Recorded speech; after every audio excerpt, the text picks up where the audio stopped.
We begin the hour, though, with State Department spokesman Ned Price. Ned, one of the hallmarks of the Biden administration's approach to Putin has been to quickly as intelligence is gathered, it is analyzed, verified, and declassified to, to keep Putin off his game, to reveal him for exactly what he is, a liar making up false pretexts. The intelligence community has been flawless in predicting what's going to happen next, and I wonder if you can tell us what's going to happen next.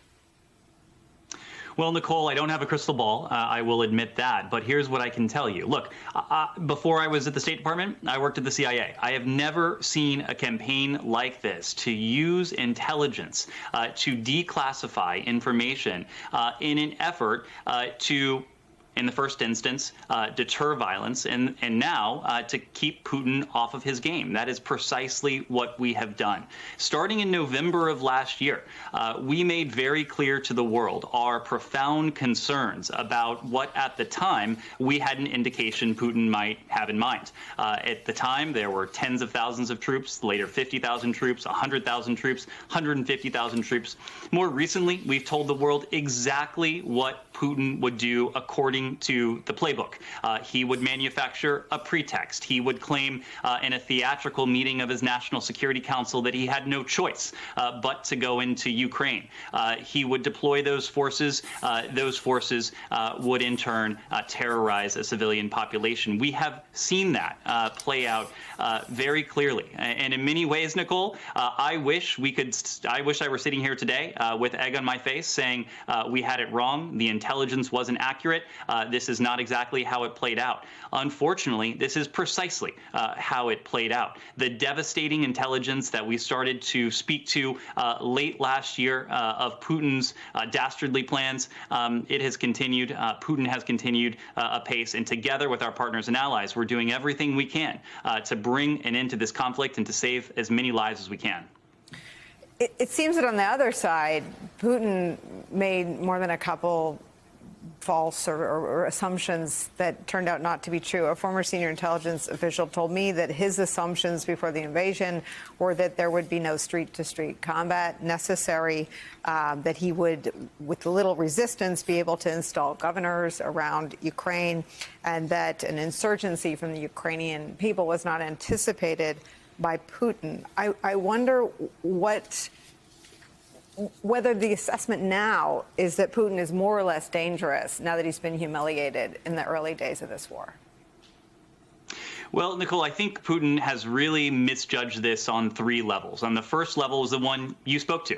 If he was under the impression, if he was under the misimpression that his forces would not face any resistance, that their tanks, that their armored vehicles, that their soldiers would roll across the border from Belarus or from Russia into Ukraine without facing any fighting, we are seeing now that that is just not the case. The Ukrainian people are defending their own country with bravery and courage and dignity. And we are helping them with weaponry and supplies, and will continue to do that. He also miscalculated if he thought that the United States and our partners and allies around the world were bluffing when we said that the Russian economy would face massive consequences were Putin to go forward with these plans.